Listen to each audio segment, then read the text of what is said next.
Integrated Dance Summer Intensive 2010 Dance Program, University of Washington. Voices from the roundtable discussion with artists and educators from the field of integrated dance. Jörg Koch, University of Washington Dance Program. Miriam introduced talking about the field of integrated dance, where we can locate ourselves with our different approaches. I recognize a broad spectrum of disability and dance cultures, that there's separate manifestations. The aim of higher education for me is to train and educate an array of new artists, not defining their aesthetic, but to promote their skills as artists, performers, educators. This can and should include dance and disability aesthetics that are beyond my experience and practice. The setting, my particular setting in the university and higher education, is for me an important junction that I want to take advantage of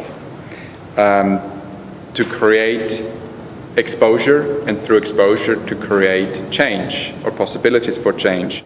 Kathy Coleman, Disability Arts and Culture Project. We talked about integrated dance, the definition meaning loose, so that it can be defined as a way to contain room for individual expression, so to operate as someone's own artistic personal vision. We measure the standards on able-bodied dance, and I'm really interested in looking at measuring the standard of dance on disabled dancers. Like, what is the standard? The training we've defined as needs to start young. Those opportunities need to be there in schools and programs and studios. And teachers need to be trained to teach integrated dance.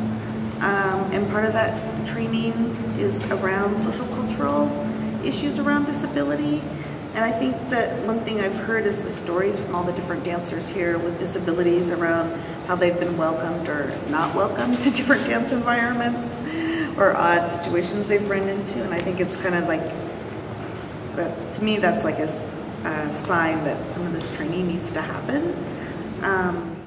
And what's been echoed here, you know, the value of having disabled dance teachers and choreographers as role models and mentors, and that's really directly to training and having avenues for training. Susanne Schneider, Beweggrund. Even though there may be aesthetic differences in terms of which style or what you pursue, but I think we all have in common that we do grassroots work and we do work in the community, and I wasn't really aware of that, and this is a very nice common ground I think we all share. There is a responsibility that I wasn't that aware of before, like hearing especially on bigger conferences while talking about this knowledge that they accumulated over these years and how you pass it on. So this could be something I will address. Douglas Scott, Full Radius Dance.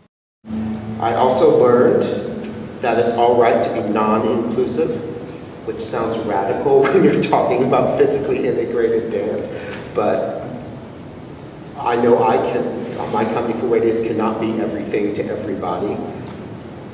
On the flip side, it's very important that we create a culture that if a dancer comes to me that doesn't like my aesthetic, I am able to refer them to a place that they can explore their aesthetic, and that is lacking. Right? This is the idea of equal access and equal standards for a student with a disability, as opposed to a student who is standing not only at the higher education level, but in my own work, creating a template or just thinking about it more.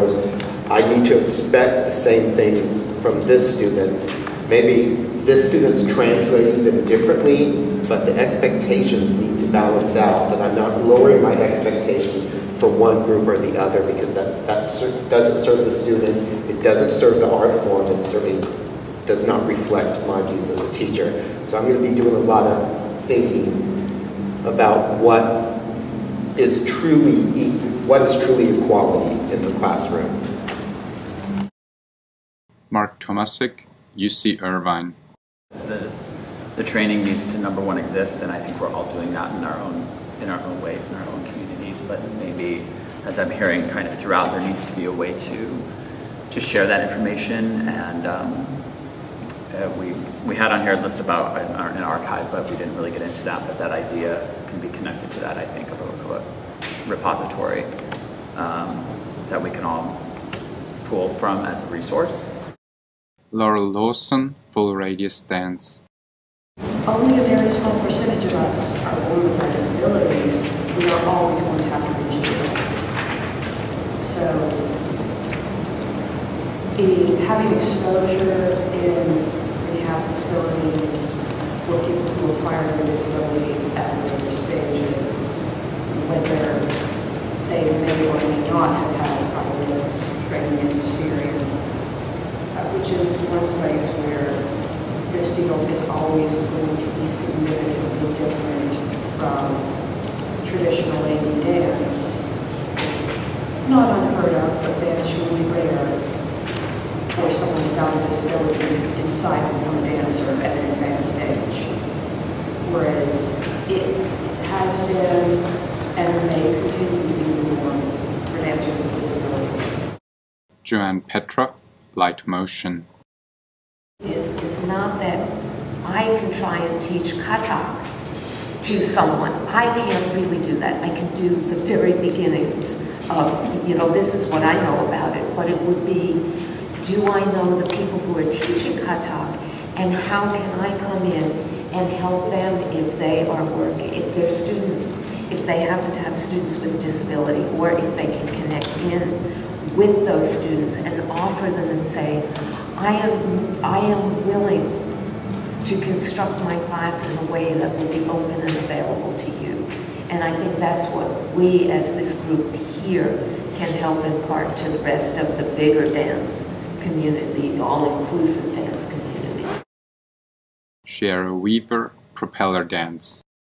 And I have also been thinking about what a great long-term goal it would be to have propeller dance training affiliated or accredited with a university or college. And it's a nice sort of 7-year goal to think about, to kind of plant and see when we get back to Ottawa. We also talked about turning accessibility issues like sign language interpretation into a creative possibility in work. And I go away thinking a lot about considering aesthetic access. That term and that concept really inspired me.